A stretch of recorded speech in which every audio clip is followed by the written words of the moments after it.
A very good morning to you all.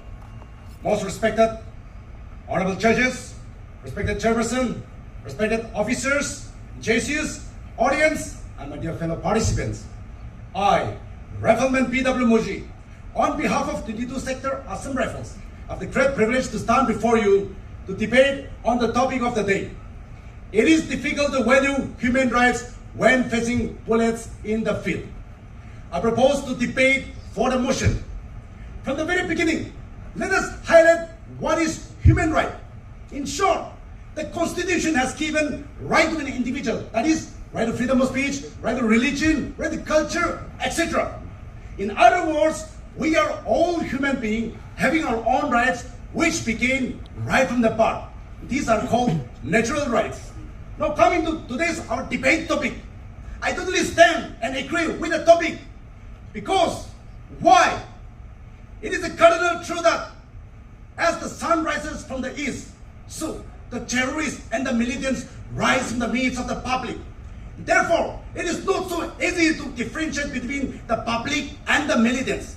Still, India, to that matter, is under the grip of terrorism, and thousands of security forces and innocent people have lost their life. They are striking and disturbing in all parts of our country. Respected judges, for whom do we need security? And for whom do we need human rights? Of course, only for human beings.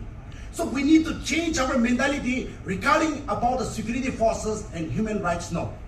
So while dealing with such inhuman, anti-social, anti-national, we need to ignore the value of human rights for the security of our country. If not, our country also will be like Afghanistan, where the terrorist outfit will rule the country openly.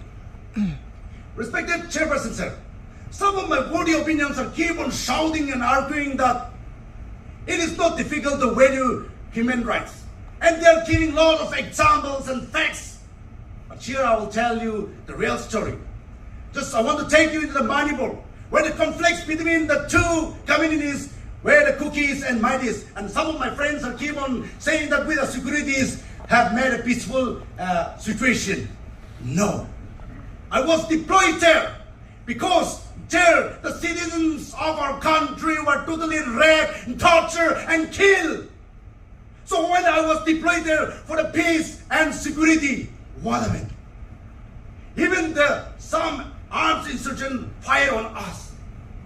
So when we retaliate back with the same bullet, only somehow the situation was under control. My dear friends, don't say it is very easy to tackle such kind of situation. In this type of situation, it is very, very difficult to value human rights when facing bullets in the field. Respected judges, now on your behalf, I want to give one live stage example to my audio opinion team for the better understanding. So I request one of my friends from audience to raise up. Okay, please, thank you. My dear friends, now you tell me, if the Yurchis or the terrorists is fighting us in the midst of the public, at that time, what we must do? If you don't shoot back, our life will end from here. If you shoot back, automatically, the innocent people will be harmed. My dear friends, at this situation, do we need to value the human rights and let the terrorists kill us and let them rule our country like Afghanistan? No, never. The duty of a security personnel is to defend the country first, no matter if life costs, but the country should be fully defended. Respected judges, if you keep on valuing the human rights, the burning of Manipur, which is going right now, the terrorist activities in Jammu and Kashmir, which we have seen recently the attack and which we have lost the innocent citizens. The Maoist attacks in our country will never come to an end. So everyone should understand that sometimes we need to keep aside the value of human rights and shoot the terrorists or the Yurchis according to the rise of the situation. Because even God himself commanded war multiple times in Holy Book for the restoration of peace and harmony. So, in the end, I would like to remind once again to my audio opinion team who are expressing the opposite to me and let them clearly digest that it is not only difficult, but it is also impossible to value human rights now and forever. Lastly, my dear friends, keep in mind, we are the defender of the nation. The choice is yours, whether to defend the country or let the enemy rule our country. Jai Hind, Jai Bharat.